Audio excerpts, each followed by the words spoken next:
මර්ධනයට නම් අපුව නවත්තන්න බෑ. බය හිරගෙවල් පෙන්නලත් අපුව නවත්තන්න බෑ. කොඩි කඩුවක් ගලවලා අපුව නවත්තන්න බෑ. ඒ හින්දා ඔබේ මර්ධනය ඔබ තියාගන්න. 80ට 89 සෙල්ලම් දාන්න ලැස්ති වෙන්න එපා.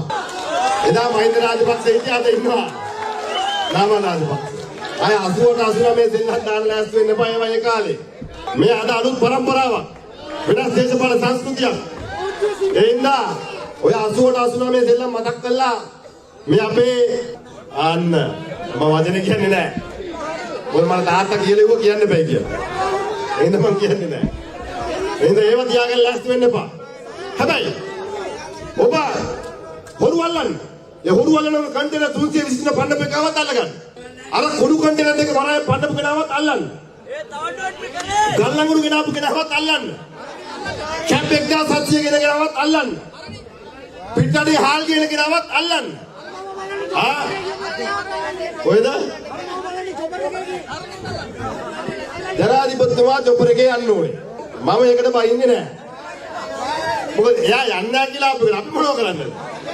දැන් එතුමා පාරේ ගියා නම් සීමා බෝධින් වහන්සේට වැඳගෙන යන්න වෙන්නේ චොපර් එකේ ගිහින් ඉඳ ජීප් එකේ ගියා. දෙන්න මගේ ආදරේ අම්මේ තාත්තේ සහෝදරයා සහෝදරි. උගන්ඩාවේ සල්ලි. ඒක ගේන්න. ඒක ගේන්න ඕනේ. අර ඩුබායි මැරියට් හෝටලේ ඒක ගේන්නත් ඕනේ.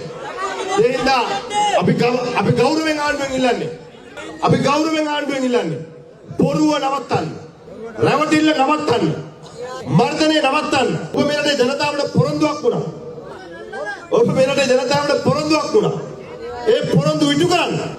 ඔබ මැදිහත් වෙන්න වගේම අපේ හාමුදුරුවනේ අපි ඔබ වහන්සේලාගෙන් ගෞරවයෙන් ඉල්ලනවා මේ මාතෘ භූමිය තුල දිනාගත්තු නිදහස මේ මාතෘ භූමිය තුල රණවිරුවන් දහස් ගාන ජීවිත පූජා කළ දිනාගත්තු නිදහස මේ රටේ තමිල සිංහල මුස්ලිම් බර්ග මැලේ සියලු ජාතීන් දහසේ ජීවත් වන පරිසරය ඒ වගේම තමයි හෙළ සංස්කෘතියත් එක්ක ගොඩනැගිච්ච සමාජය ඇතුලේ සංස්කෘතියත් එක්ක ගොඩනැගිච්ච සමාජය ඇතුලේ පිහිවෙන නූතන පරම්පරාවේ දරුවා ගොඩනගන්න වර්තමානයේ මේ ආණ්ඩුව අරගෙන යන ඒ මර්ධනය සංස්කෘතියේ විනාශය ආගමික විනාශය දේශපාලනික විනාශය ආර්ථික විනාශය දෙරෙයිව අපේ හාමුදුරනේ ඔබ නායකත්වයේ ගන්න ඔබ වහන්සේලාගේ ආරක්ෂාවට අපි ඉන්නවයි කියන එකත් අපි ඔබ තමුන්නාසෙලාට මේ අවස්ථාවේ මතක් කරමින් ඔබ සියලු දෙනාටම සුබ අනාගතයක් පතමින් ගරු ජනාධිපතිතුමනි මං ආවා හැබැයි මම ආයෙත් ඔබතුමාගේ ගමට එනවා කියමින් ඔබ